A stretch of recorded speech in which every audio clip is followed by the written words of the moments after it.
We can start with BaseCamp. I think that's kind of fresh on the mind. We saw a really cool breakdown and video this week that popped up the internet of some of the first BaseCamp setups and takedowns hit YouTube, and it was kind of interesting to see the actual, final build quality and like how hard is it to set up and take down in the bed of the truck.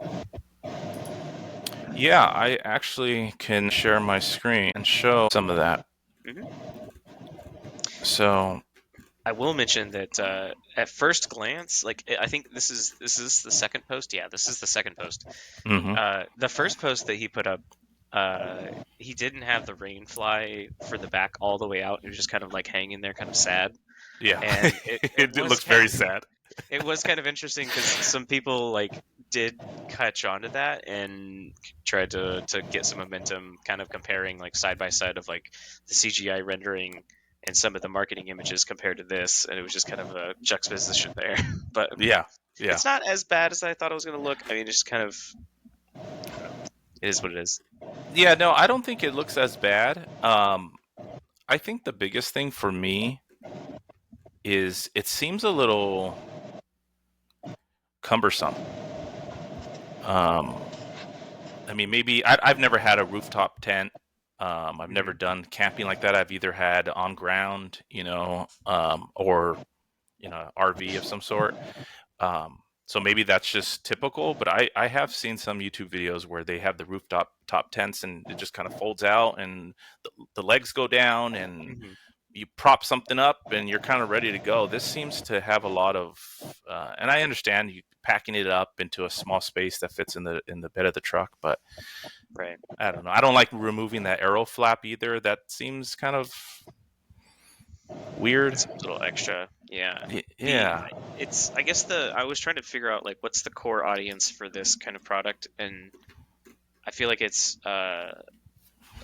one part, okay, impromptu camping. Like, okay, we're gonna take a trip. We don't know what the trip entails, but okay, why don't we just park on the side of the road and camp? We have that option because we just flip it out and go. That's great. Although you can also do that if you just had a tent sitting in the bed of your truck, just ready to go. But the other benefit of this is that you're up above the ground. So really, I think where this would excel is in really cold weather camping, which can then bring its own challenges, because this also was confirmed that we don't have internal AC while we're in this tent. Mm-hmm. Yeah, I think that what is it called? Tent mode?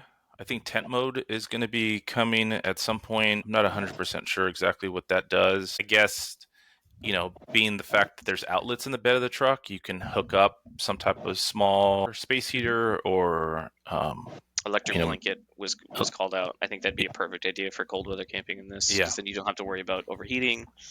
And it's all there. You have all the electrical you need, obviously, in the bed. Yeah. It does look high quality though. Oh, there's the arrow flap. I don't like the fact that you have to remove that. It just seems, I don't like the idea of having to remove something every time you're going to use something else. I don't like that. I think I would have to watch it again to be sure, but I wonder if that is related to an issue that came to mind about rainwater, because I feel like the back side of the top of the truck is slanted down, so all the water is going to run from the top window down towards the tent. But then it looks like it's almost like there's an inner and outer tent, so all that water would just kind of run off into the bed and then drain through the bed.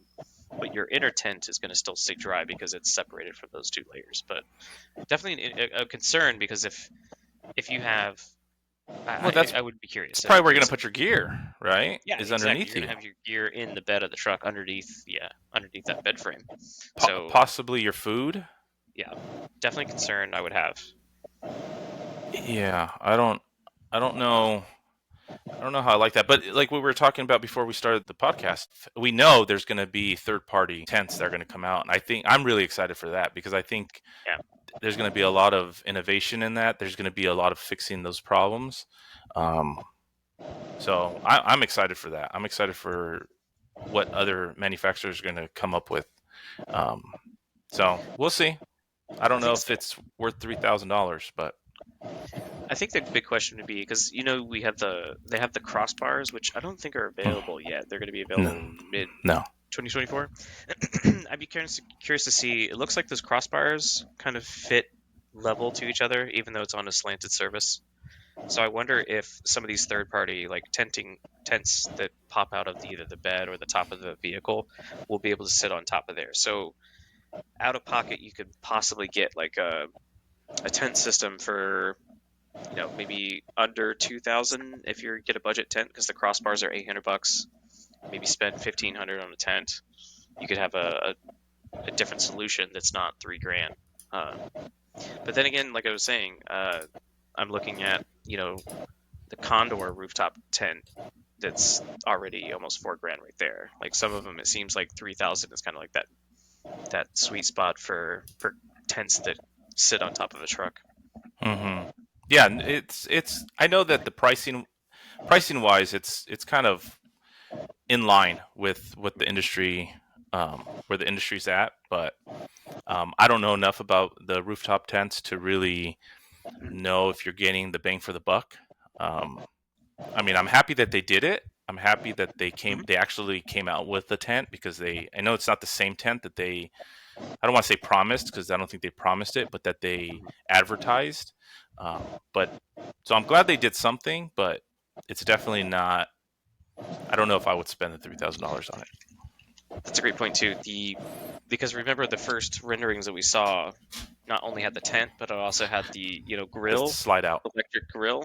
Yep. So I'm wondering if if plans for that will ever come. I know they have plans for the air compressor that you could put in the bed, but yeah, those kind of questions I have still.